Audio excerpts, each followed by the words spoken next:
I'm going to share a little neuroscience tidbit. Love it. But I think it's one that you'll appreciate.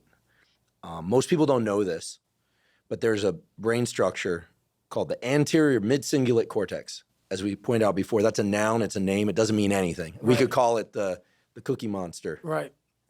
But what's interesting about this brain area is there are now a lot of data in humans, not some mouse study, showing that when people do something they don't want to do, like add 3 hours of exercise per day or per week, or when people who are trying to diet and lose weight resist eating something. Right.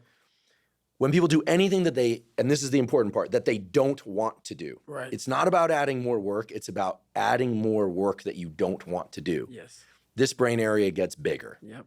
Now, here's what's especially interesting about this brain area to me. And by the way, I'm only learning this recently because it's new data, but there's a lot of it. The anterior mid-cingulate cortex is smaller in obese people. It gets bigger when they diet.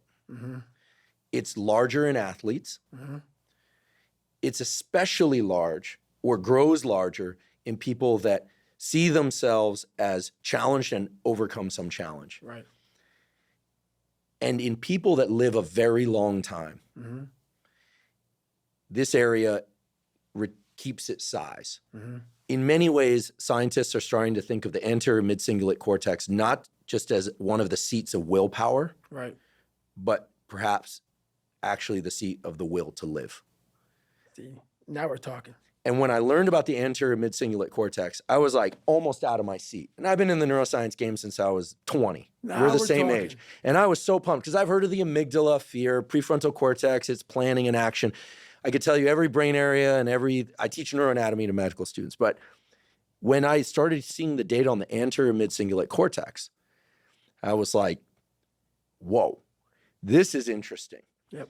And all the data point to the fact that we can build this area up. Yep. But that as quickly as we build it up, if we don't continue to invest in things that are hard for us, that we don't want to do, that's the part that feels so Goggin-esque to me, that we don't want to do.